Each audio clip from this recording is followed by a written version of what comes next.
Today we'll look into what LLM training is all about, right? So this is a very lengthy process. It's difficult for me to cover all these things in a single video, right? So I'm going to just cover the portion on how a training data set is created, right? And how it is fed to the LLM model. So as you would have observed by now, right? So LLMs are good at text, right? First, they were explored to be good at text. Now they are able to perform well on audio, video, and images. So nowadays, all the LLMs you see are multimodal LLMs, right? Meaning they can consume from various modalities like text, audio, video, image, right? But prior to that, if you look at GPT 3.5, it was good at text only. These were text based models, right? So we'll see how this kind of models were created, and even before that how the training data for these models were created. Okay, so there is one concept which is very fundamental in machine learning. This is all about the data set, right? You use for training a training an ML model. So if you give a garbage, okay, and you call it a data, then what you get out of a ML model is again a garbage, right? This is called as garbage in and garbage out. I think this thing is familiar to most of you if you are practicing ML for almost 2 years at least, right? With respect to neural networks, there are two aspects of data which is very important: the quality of data which you will be feeding to the model and the quantity of the data, right? As the quantity increases, you expect the model to do well, but do not compromise on the quality of the data.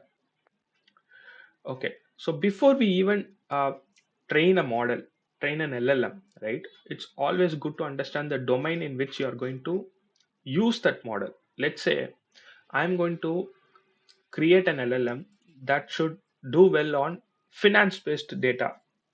Okay, I'm going to deploy it in those products, use it as those products, right? In that domain.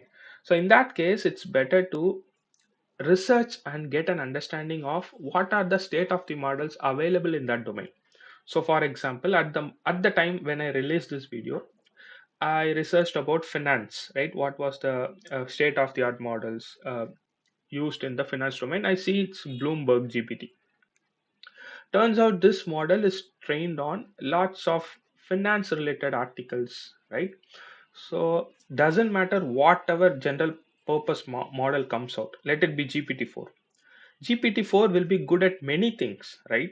But if you want GPT to, you can't rely on GPT to do big on finance related, right? So there are two concepts here, right? Generalist and specialist. And this Bloomberg GPT is would be better than GPT-4 in terms of its performance in finance related articles or any use cases. Same goes for programming as well. It's always good to research and understand the domain again, right? So if you are focused on deploying an LLM in a programming realm, then it's good to know that, right? So I don't know, chat GPT is always it's better in programming, but there could be some more models which are specifically trained on programming alone, right?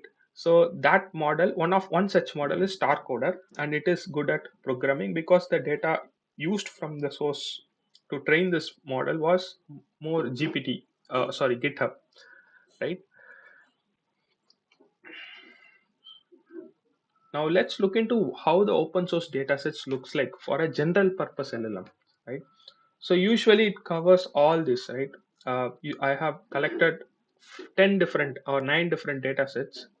So you can look at it, right? So open crawl, refined web. So all these are like web crawled, and sources from the entire world wide web is crawled and put into a dump, and this dump is available for anyone who wants to train a language model, right?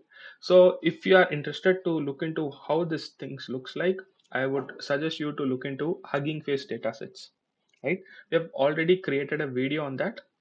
Feel free to check over that video. it's a high level video on how to use that API, right?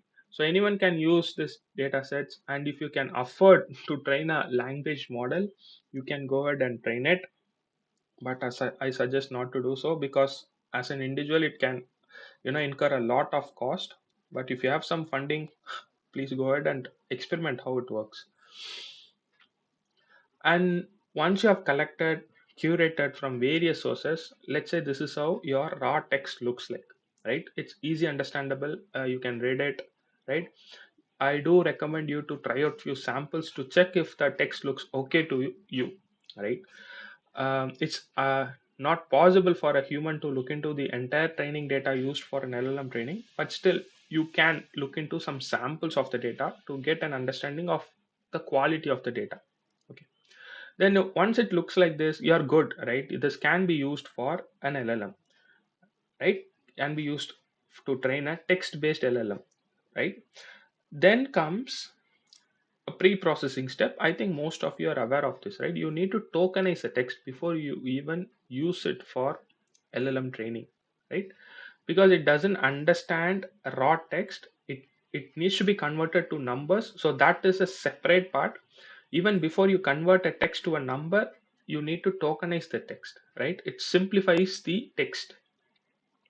So by if you look at the length, right, it looks almost the same, the tokenized and raw.